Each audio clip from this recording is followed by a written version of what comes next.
Pada 6 April 1917 di tengah kekacauan Perang Dunia I, dua prajurit muda Inggris yaitu Lance Corporal Blake dan Lance Corporal Scofield sedang menikmati waktu istirahatnya di belakang garis perang. Dengan duduk santai di bawah pohon, mereka mencoba melupakan sejenak suara tembakan dan ledakan yang masih terdengar dari kejauhan. Cuma di sini sayangnya waktu istirahat mereka tak bertahan lama, di mana seorang utusan datang dan memerintahkan mereka untuk segera menemui seorang jenderal, yaitu Jenderal Erin Moore.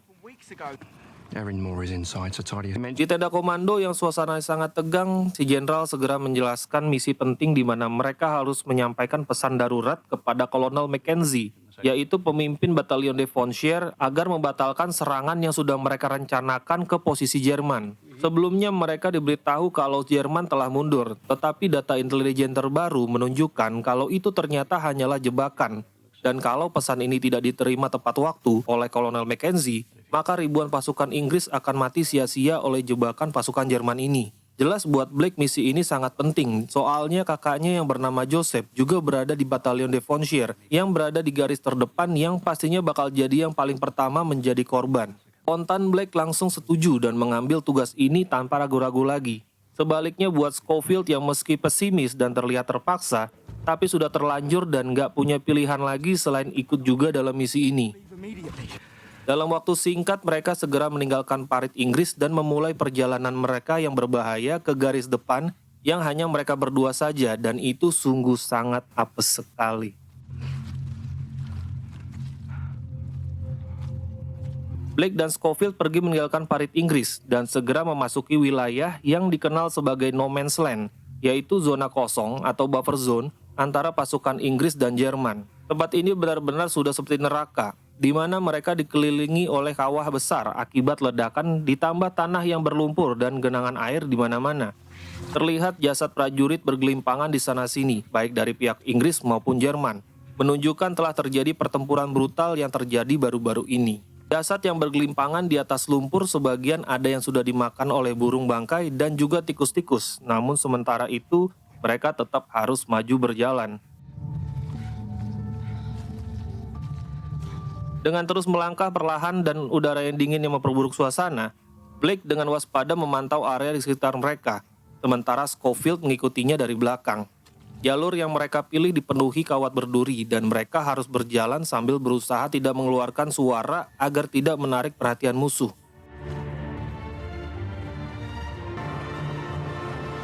Blake dan Scofield akhirnya tiba di parit Jerman yang sudah kosong, di mana sepintas tempat itu terlihat sangat sepi.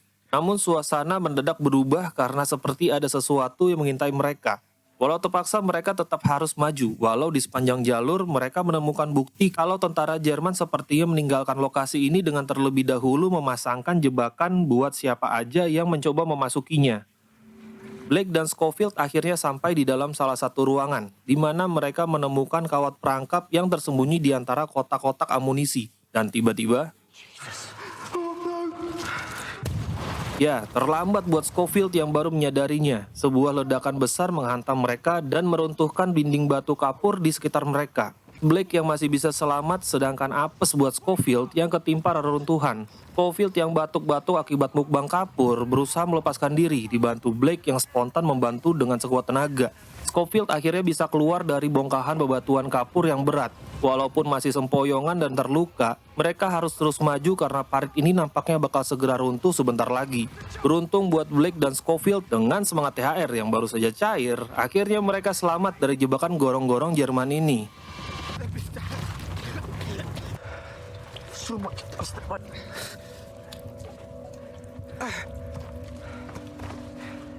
Have some more. She sends him over this like golden syrup. He was like a magnet bastard. That's a waste. Setelah keluar dari parit Jerman, Blake dan Scofield melanjutkan perjalanan mereka melewati ladang terbuka yang sepi. Akhirnya mereka tiba di sebuah peternakan yang tampaknya sudah ditinggal mengungsi oleh pemiliknya.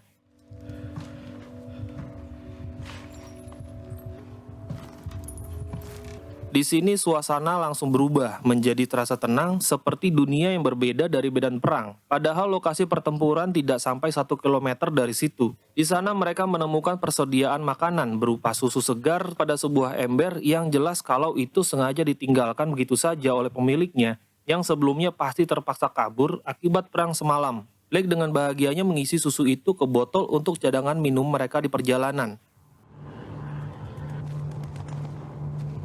Tapi tiba-tiba suasana yang tenang berubah mencekam di mana di langit terdengar suara pesawat tempur Jerman yang ditembak jatuh oleh pesawat Inggris. Terdapat seorang pilot Jerman yang terjebak dalam pesawat yang terbakar membuat Blake dan Scofield bergegas mendekat untuk menyelamatkan si pilot Jerman yang terjebak tersebut. Mereka berhasil menarik si pilot Jerman keluar dari kokpit, tetapi apa yang terjadi?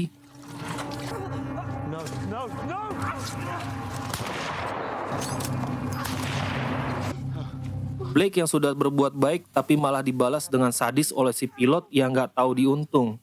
Si pilot bukannya berterima kasih sudah ditolong, tapi malah secara mendadak menusuk Blake di perutnya membuat Blake tidak berdaya. Scofield yang baru sadar kalau Blake sudah ditikam langsung menghabisi si pilot hingga tewas seketika. Mamam.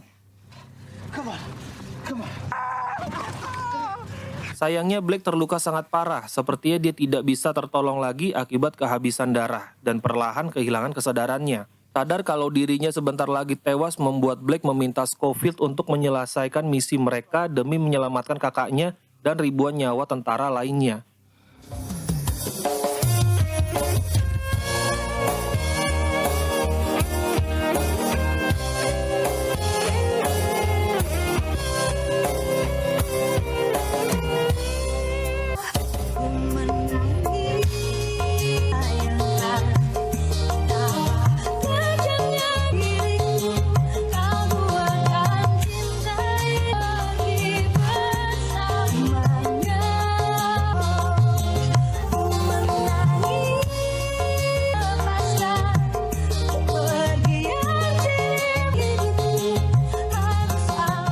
Akhirnya Blake tewas, meninggalkan Scofield yang masih terguncang dan kebingungan tentang bagaimana cara menyelesaikan misi ini seorang diri.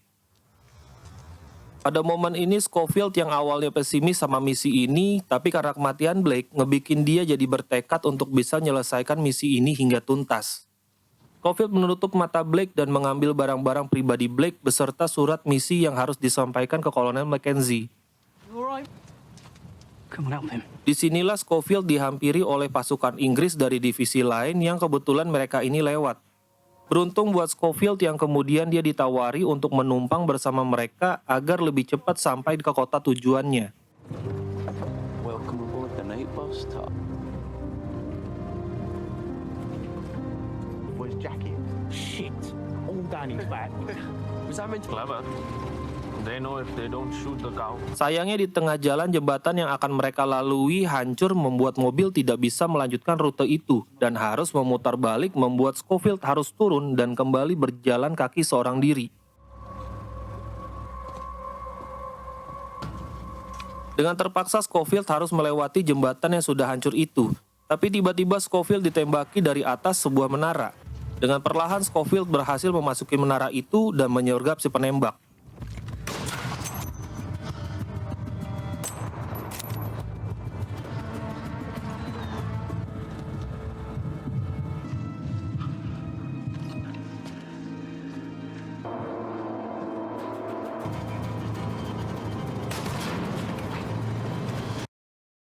Beruntung buat Scofield yang cuman pingsan akibat tembakan yang cuman mengenai helmnya. Cuma dia kehilangan banyak waktu karena pingsan sampai malam. Sadar kalau waktunya sudah mepet membuat Scofield segera melanjutkan perjalanannya.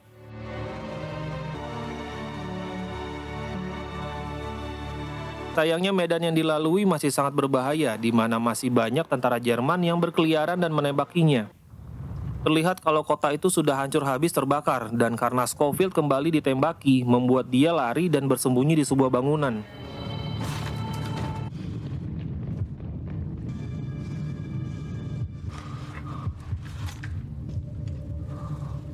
Di sini Scofield bertemu dengan seorang perempuan yang bersembunyi dan memiliki seorang bayi. Disinilah Scofield tahu kalau kota itu adalah kota Echoes yang artinya dia sudah dekat dengan lokasi tujuannya. Jadi perempuan ini adalah warga lokal yang adalah orang Prancis, di mana saat itu Prancis sedang dikuasai oleh pasukan Nazi, dan Scofield yang adalah pasukan Inggris datang untuk membebaskan Prancis dari kekuatan pasukan Nazi ini. Itulah kenapa perempuan ini langsung menolong Scofield yang adalah sekutunya.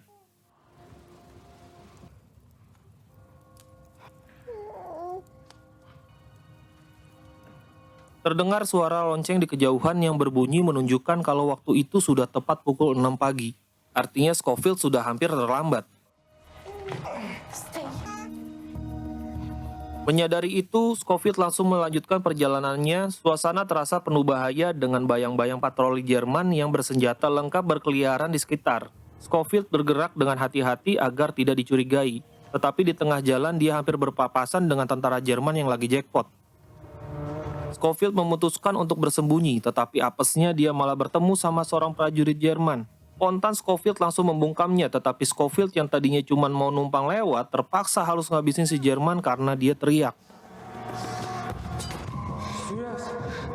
Karena ketahuan akhirnya Scofield kabur, cuman karena situasinya makin bahaya, tanpa pikir panjang Scofield melompat ke dalam sungai yang mengalir ke ujung desa, menghanyutkannya menjauh dari kejaran musuh.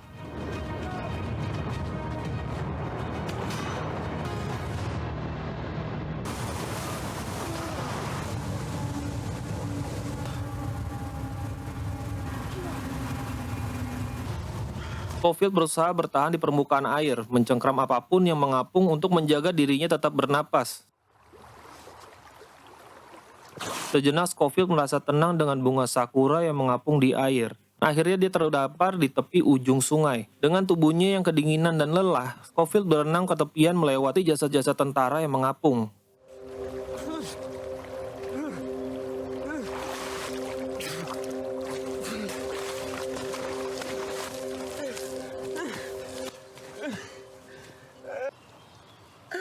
Jelas Scofield kena mental, cuma karena udah tanggung akhirnya dia bangkit juga dan menemukan sebuah hutan yang sepi. Dengan kaki yang gemeteran karena kedinginan, dia berjalan masuk ke hutan hingga akhirnya dia menemukan sekelompok tentara Inggris yang sedang berkumpul berdoa nyiapin mental buat bersiap-siap untuk menyerang garis depan tentara Jerman.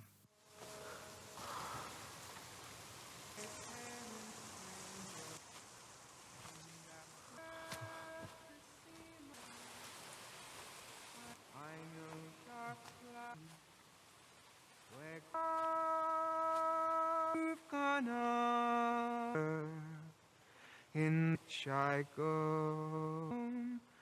I'm over Jordan.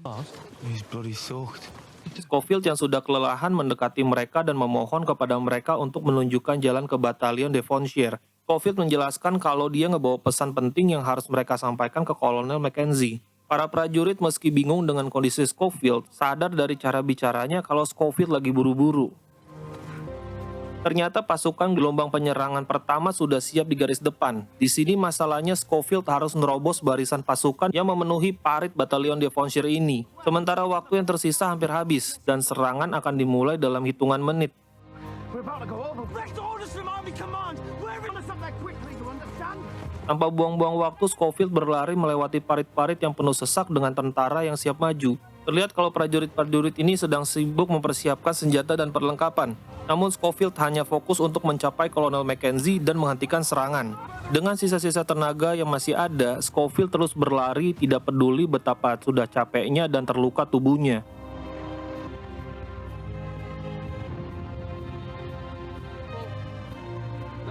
Dalam satu adegan yang sangat heroik, Scofield berlari melintasi medan terbuka yang dipenuhi dengan ledakan dari bom-bom Jerman yang jatuh menghantam tanah di sekitarnya. Tapi Scofield tidak berhenti.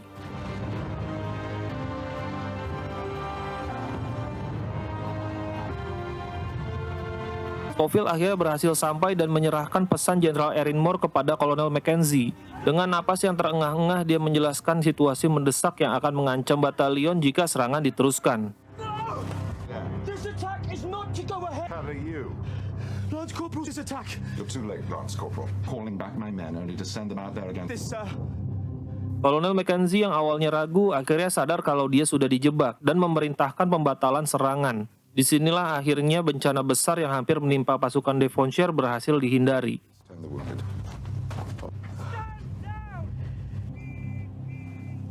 There's only one way this war ends.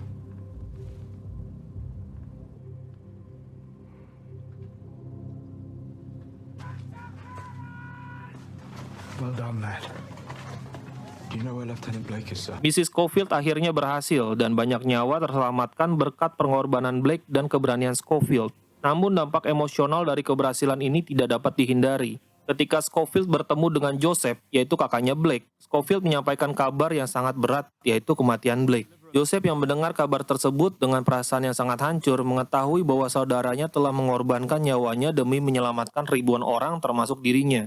Joseph gak bisa lagi nahan emosinya dan merasakan beban kehilangan yang mendalam. Namun di balik kesedihan itu ada rasa hormat yang mendalam terhadap pengorbanan Blake. Setelah misi yang penuh bahaya dan pengorbanan, Scofield akhirnya bisa beristirahat dan menemukan sedikit kedamaian. Perjalanan Scofield dipenuhi dengan momen-momen berat, yaitu kehilangan Blake, menghadapi jebakan dari parit Jerman, dikejar musuh hingga lompat ke sungai dan sempat tidak dipercayai oleh Kolonel Mackenzie. Namun di akhir semuanya itu, dia berhasil menghindari kekalahan besar dan menyelamatkan ribuan nyawa, termasuk kakak Blake yaitu Joseph, dan itu adalah kemenangan yang besar meski tidak ada yang menganggapnya sebagai pahlawan.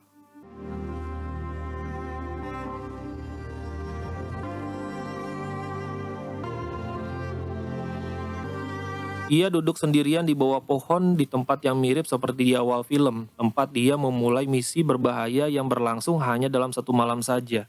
Pemandangan sekitar yang tenang, jauh dari kekacauan perang yang baru saja dia alami. Meski tubuhnya kelelahan dan pikirannya terasa kosong, namun akhirnya Scofield kembali menemukan rasa damai yang dia cari.